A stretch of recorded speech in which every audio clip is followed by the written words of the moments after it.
जी अस्सलाम वालेकुम। तो आज हम जो टॉपिक कवर करेंगे again this topic is from the biology portion of general science.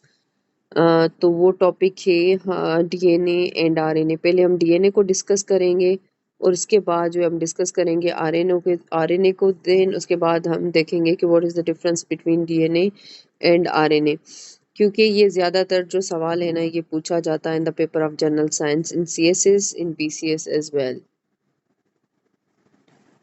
तो डीएनए जो है, अगर हम डीएनए के फुल फॉर्म की बात करें, so the DNA stand for deoxy ribo nucleic acid. DNA stand for deoxy ribo nucleic acid. अब एक्चुअली डीएनए क्या है? It's a polymer. ये एक जो है ना कॉम्प्लेक्स एंड लार्ज मॉलिक्यूल है which is known as polymer. ठीक हो गया। अब पोली का मतलब होता है मैनी, एमर का मतलब होता है मॉलिक्यूल्स। ठीक है, तो इसमें क्या होते हैं, मोनोमर्स मिलके एक जो है ना पॉलीमर बनाते हैं। क्या? मोनोमर्स मिलके एक पॉलीमर बनाते हैं। तो अगर हम प्रोटीन की बात करें तो again protein is a polymer and a large molecule. तो अगर हम इसके मोनोमर्स की बात करेंगे तो प्रोटीन के जो मोनोमर्स होंगे वो होंगे अमाइनो एसिड्स एंड लिपिड्स के होंगे फैटी एसिड्स। लेकिन जब हम डीऑक्सीराइबोन्यूक्लिक एसिड की बात करेंगे तो इसके जो मोनोमर्स होंगे वो होंगे न्यूक्लियोटाइड्स। क्या? न्यूक्लियोटाइड्स। अब ये सारे जो है ना न्यूक्लियोटाइड्स मिलके एक पॉलीमर बनाते हैं। उस पॉलीमर को कहा जाता है DNA, that stand for deoxyribonucleic acid. अब हम देखते हैं कि न्यूक्लियोटाइड में क्या क्या होता है और अगेन ये किन किन चीज़ों का बना हुआ होता है न्यूक्लियोटाइड।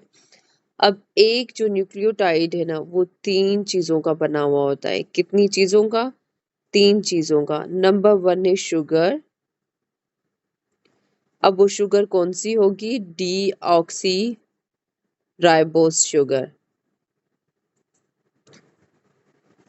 अब deoxy, D means remove, oxy means oxygen. अब ये जो ड्राइबोस शुगर है ना विच इज 5 कार्बन शुगर, तो इसमें जो सेकंड नंबर कार्बन होती है ना वहां से एक ऑक्सीजन रिमूव की हुई होती है। So that's why it is known as deoxyribose sugar.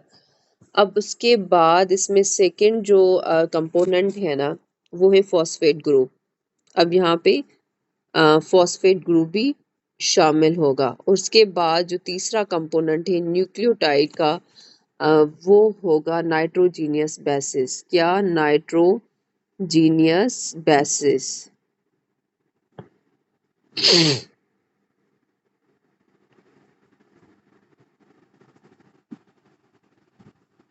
अब अगेन जो नाइट्रोजीनियस बेसिस है ना वो चार किस्म के होते हैं। नंबर वन इज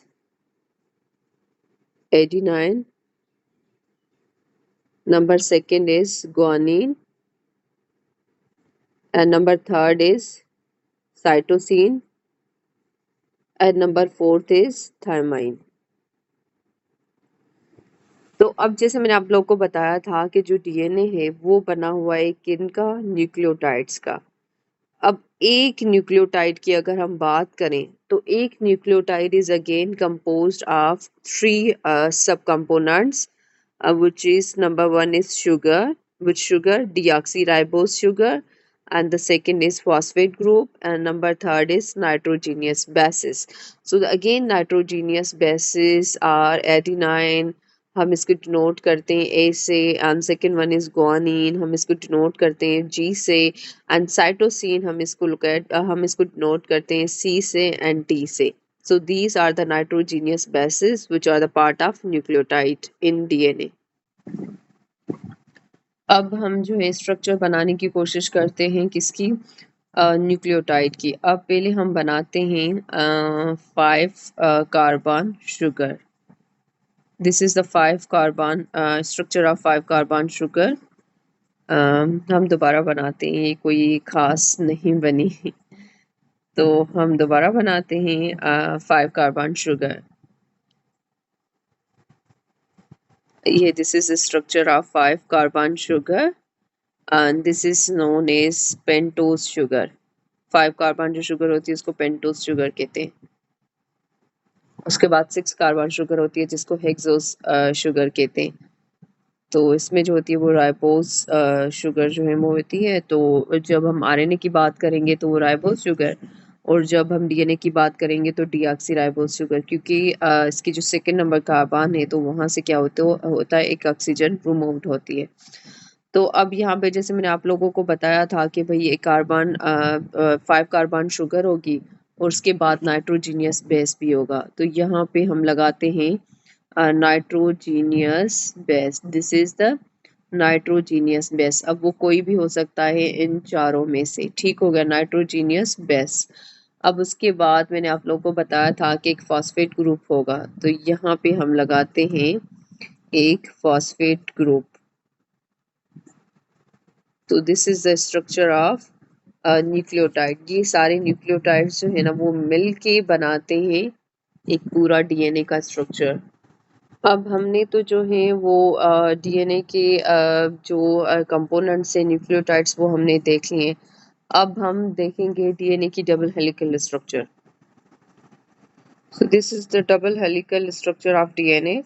जैसे मैंने आप लोगों को बताया था कि इनमें क्या होते हैं, नाइट्रोजीनियस बेसिस भी होते हैं, और जो हम ऑलरेडी जो है वो डिस्कस कर चुके हैं। तो क्या होगा, एक जो नाइट्रोजीनियस बेस होगा ना वो पेयर बनाएगा दूसरे नाइट्रोजीनियस बेस से। ठीक हो गया। अब हम एक पेयर जो है यहाँ पे बनाते हैं और एक पेयर हम यहाँ पे बनाते हैं। तो अब यहाँ पे जो ग्वानिन होगा ना वो हमेशा बेस पेयर बनाएगा साइटोसिन से। यहाँ पे होगा ग्वानिन तो यहाँ पे क्या होगा, साइटोसिन। अगर यहाँ पे होगा साइटोसिन तो यहाँ पे होगा ग्वानिन। एंड सिमिलर वे तो अब क्या होगा, जो 89 होगा ना वो बेस पेयर बनाएगा किससे, थामाइन से। ए पेयर बनाएगा किससे, टी से। So A stand for 89 and T stand for thymine. तो ये जो है हमारे पास थामाइन है, ये हमारे पास जो 89 है, ये हमारे पास 89 एंड ये हमारे पास थामाइन। तो इसी तरीके से जो नाइट्रोजीनियस होते हैं वो बेस पेयर बनाते हैं। मतलब जो ग्वानिन होगा वो साइटोसिन से बनाएगा और जो 89 होगा वो थामाइन से बनाएगा। तो इस तरीके से ये डीएनए की क्या होती है, एक डबल हेलिकल स्ट्रक्चर होती है। तो अगर हम यहाँ पे बात करें तो ग्वानिन बेस पेयर बनाएगा सी से एंड 89 बेस पेयर बनाएगा किससे, थामाइन से। अब जनरल साइंस के लिए तो इतना काफ़ी है, तो हमें ज़्यादातर डिटेल में जाने की ज़रूरत नहीं है। तो अपने पेपर में ये भी स्ट्रक्चर बनानी है और ये भी स्ट्रक्चर बनानी है।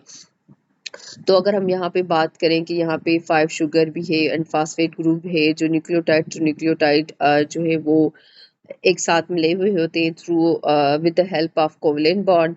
और अगर हम नाइट्रोजीनियस बेसिस की बात करें तो ये आपस में जो टुगेदर होते हैं, ज्वाइंट होते हैं by the hydrogen with the help of hydrogen bond. So this was all about the DNA. In our second lecture we will be discussing the RNA, और उसके बाद जो है हम देखेंगे कि डिफरेंस क्या है डीएनए एंड आरएनए में।